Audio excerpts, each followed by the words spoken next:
मुख्यमंत्री भूपेश बघेल के द्वारा बिलासपुर को अरपा नदी पर दी गई 2 बैराज निर्माण की सौगात के कार्यस्थल और कार्य की प्रगति का जायजा लेने आज कृषि एवं जल संसाधन मंत्री रविंद्र चौबे आज बिलासपुर दौरे पर पहुंचे। इस दौरान उन्होंने छत्तीसगढ़ भवन में पत्रकारों से चर्चा की। बिलासपुर में आवाज नहीं सबसे पहले तो मैं इस देश के माननीय उच्चतम न्यायालय के प्रति आभार व्यक्त करता हूं कि हिंदुस्तान के किसान लगभग 60 दिन से राजधानी को घेरे हुए थे। 58 किसानों की मौत हो गई थी। 3 कृषि कानून आदरणीय प्रधानमंत्री श्री नरेंद्र भाई दामोदर दास मोदी ने इस देश में लागू किया था। उसके खिलाफ पूरा हिंदुस्तान का किसान खड़ा हो गया था। लगातार चर्चाओं का दौर था, लेकिन किसानों के पक्ष में कोई बात दिख नहीं रही थी। तीनों कानूनों में एक पक्षकार हमारा किसान था और दूसरा पक्षकार कैपिटलिस्ट पूंजीपति लोग थे। पूरे देश के किसानों के सामने ये संशय था कि हिंदुस्तान के किसानों को पूंजीपतियों के हाथों गुलाम बनाने की साजिश की जा रही है। आज माननीय उच्चतम न्यायालय ने अंतरिम स्थगन तीनों कानूनों को अपने फैसले में उन्होंने स्थगित किया है। ये देश के किसानों की ऐतिहासिक जीत हुई है और वहीं पहली बार भारतीय जनता पार्टी आदरणीय प्रधानमंत्री श्री नरेंद्र मोदी जी की करारी हार हुई है। इस आंदोलन के चलते देश के भारतीय जनता पार्टी के नेताओं ने, केंद्र सरकार के कई मंत्रियों ने किसान आंदोलन को आतंकवादी आंदोलन जैसा भी उन्होंने बयान दिया था। इसी छत्तीसगढ़ के एक सांसद ने खालिस्तान के आंदोलन से हमारे किसानों को जोड़ा था। माननीय उच्चतम न्यायालय के फैसले ने यह साबित किया कि किसानों का आंदोलन यहाँ के वास्तविक किसानों का आंदोलन था। इसलिए आपके माध्यम से मैं प्रधानमंत्री जी से मांग करूंगा कि ऐसे नेता और केंद्र सरकार के मंत्री जिन्होंने किसानों के आंदोलन को खालिस्तानी या आतंकवादी आंदोलन कहा था, उनको मंत्रिमंडल से बर्खास्त किया जाना चाहिए। इसका श्रेय किसको जाता है? ऐतिहासिक जीत किसानों की हुई है।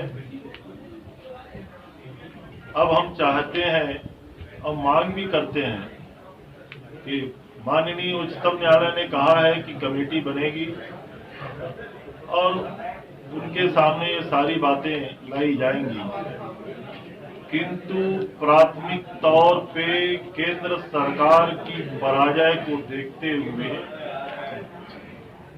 स्थगन के बजाय केंद्र सरकार अपने तीनों कानूनों को वापस ले। किसानों की भी मांग है और ये हमारी भी मांग है। दूसरा, छत्तीसगढ़ में धान खरीदी के बारे में बहुत सारी बातें होती हैं। हमने तय किया कि हम 90 लाख मीट्रिक टन धान छत्तीसगढ़ के किसानों का खरीदेंगे। बाधाएं बहुत आई, सारे ऑब्स्ट्रक्शन को पार करके 72 लाख मीट्रिक टन धान की खरीदी हम कर चुके हैं। भारतीय जनता पार्टी के 15 साल की हुकूमत में इस सीमा तक वो कभी पहुंचे ही नहीं थे। उतनी धान खरीदी हम कर चुके हैं।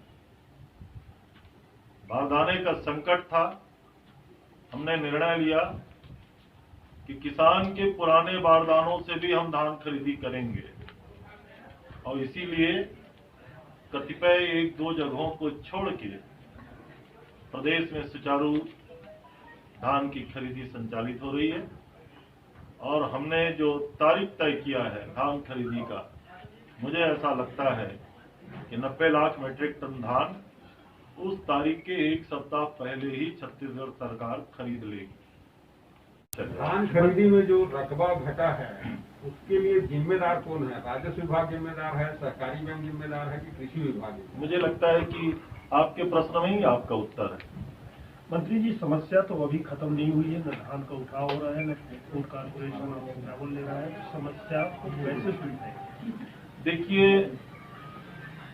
छत्तीसगढ़ सरकार ने जब टारगेट तय किया धान खरीदी का, तब केंद्र सरकार ने हमें सहमति दी है कि छत्तीसगढ़ से 60 लाख मीट्रिक टन चावल एफसीआई के माध्यम से खरीदा जाएगा।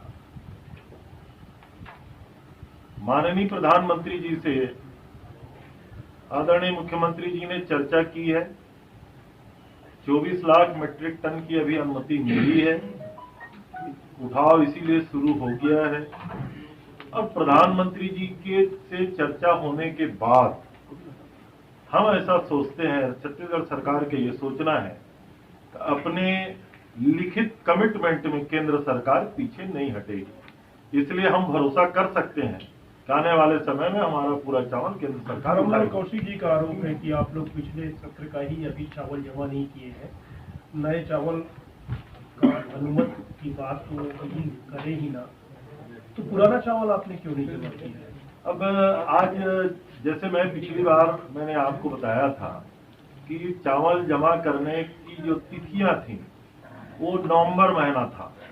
इस बार जनवरी महीने में हमको अभी तक नहीं मिला है, तो 2 महीना देरी किसके द्वारा? किन दो? अभी तो आप समझ सकते हैं। संग्रहण केंद्र को निजीकरण की बात आ रही है कि ठेके पे दे दिए गए।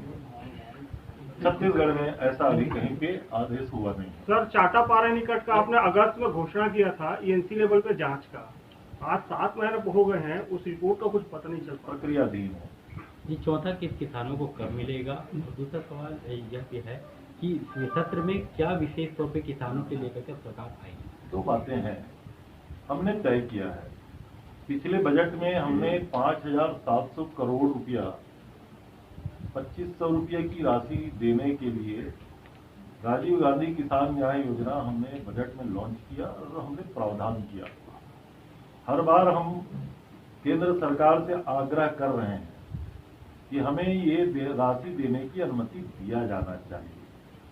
केंद्र सरकार का कहना है कि पूरे देश में धान का समर्थन मूल्य पिछले बार 1,815 रुपया था, इस बार 1,868 रुपया है। आदरणीय मोदी जी का कहना है कि किसानों को 1,868 रुपया से ज्यादा 1 रुपया भी नहीं देना चाहिए, वरना हमारा चावल नहीं लेते। अब हम किससे पूछें कि किसानों को हम पैसा अपने संसाधन से अपने बजट से दे रहे हैं, उसमें केंद्र सरकार क्यों आपत्ति कर रही है? इसीलिए राजीव गांधी किसान न्याय योजना जो है वो बोनस के रूप में नहीं है। अब आप सब पत्रकार मेरे मित्र समझदार हैं, बता दीजिए समर्थन मूल्य का। मैंने कहा इनपुट सपोर्ट प्रोत्साहन राशि के रूप में नो, मैं फिर से कह रहा हूं, लागत समर्थन इनपुट सपोर्ट हम अपने किसानों को दे रहे हैं। अगर हम बोनस देते तो प्रति क्विंटल 2,500 हिसाब लगा देते। हमने कहा है प्रति एकड़ देंगे। और सुन लीजिए, हम गन्ना में भी दे रहे हैं, किसी राज्य में नहीं मिल रहा है, हम मक्का में भी दे रहे हैं। और इस साल हम योजना बनाए दलहन तिलहन में भी हम देंगे। ये हमारी योजना है, हम अपने किसानों को दे रहे हैं। केंद्र कैसे हमको रोक सकती है? 900 करोड़ केंद्र कैसे हमको रोक सकती है? 900 करोड़ सब्सिडी मिला है क्या राज्य सरकार को, जो केंद्र सरकार बोलती है? पूर्व मुख्यमंत्री बोल रहे हैं कि पहले उसका हिसाब दो। 9,000 करोड़ सब्सिडी मिला है क्या? वर्तमान सीएम कह रहे कब मिला कि नहीं मिला? नहीं, मैं अभी मिला क्या? आपके सामने हिसाब दे देता हूँ। कोविड काल में इस देश के परम सम्माननीय प्रधानमंत्री जी ने 20 लाख करोड़ का पैकेज घोषित किया है। आदरणीय वित्त मंत्री जी 7 दिन तक धारावाहिक चला करके लगातार उन्होंने कहा कि 20 लाख करोड़ का पैकेज किनको किनको कब कब जाएगा। सारे पत्रकार मित्रों से मैं जानना चाहता हूं, 20 नया पैसा भी, फिर से सुन लीजिए, 20 लाख करोड़ आदरणीय मोदी जी के पैकेज का 20 नया पैसा भी किसी के भी खाते में गया हो तो आप लोगों की जानकारी में होगा। ये 9,000 करोड़ उसी प्रकार की मंत्री जी ये 9,000 करोड़ उसी प्रकार की राशि है। कल पूर्व कृषि मंत्री ने आरोप लगाया है कि प्रदेश सरकार को माफिया लोग चला रहे हैं। वो अपने अनुभव को साझा कर रहे हैं आपके साथ। ये बीजेपी में सौदान सिंह लंबे समय थे, अब संगठन से छुट्टी हो गया, तो वहाँ भी विवाद की स्थिति बन गई, उनके जो खड़ाऊ रखे हुए थे। देखिए, हम दूसरी पार्टी के विवादों के बारे में कुछ बोलना नहीं चाहते।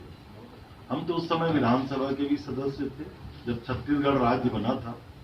यहाँ के पितृ पुरुष को बगैर धोती के एकात्म परिसर से क्यों भागना पड़ा था।